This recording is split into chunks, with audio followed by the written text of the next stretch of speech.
Протяженность реки Сакмар в Баймакском районе более 100 километров. Течет она через 40 населенных пунктов, жители которых активно включились к акции по очистке берега реки. На днях эстафета дошла и до жителей деревни Первоиткулово. Дети и взрослые вышли навести порядок на излюбленных местах отдыха.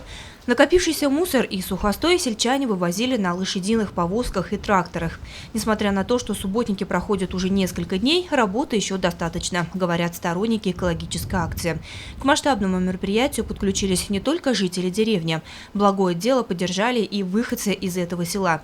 Среди них глава администрации Сибая Халид Сулейманов. Несмотря на напряженный график работы, он также уделил несколько часов для участия в экологической акции на своей малой родине. Мы здесь, сколько я помню, со скольких лет, даже не знаю, до совершеннолетия точно мы здесь летом все дни проводили здесь свободные.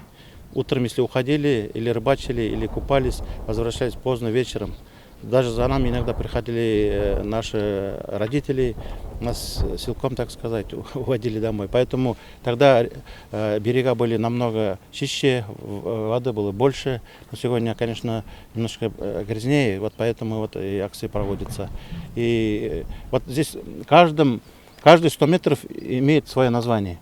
Вот начиная от Бурамбая, там Тиряк, потом Авишахман, потом Турагисев, потом Япон тубяги, потом Купер, потом другой тубяг, потом Шарши, потом лагерь, потом трамплин, Автошарма и так далее. Каждые 100 метров здесь название. Вот это название, вот, даже между этими даже 100 метров нет.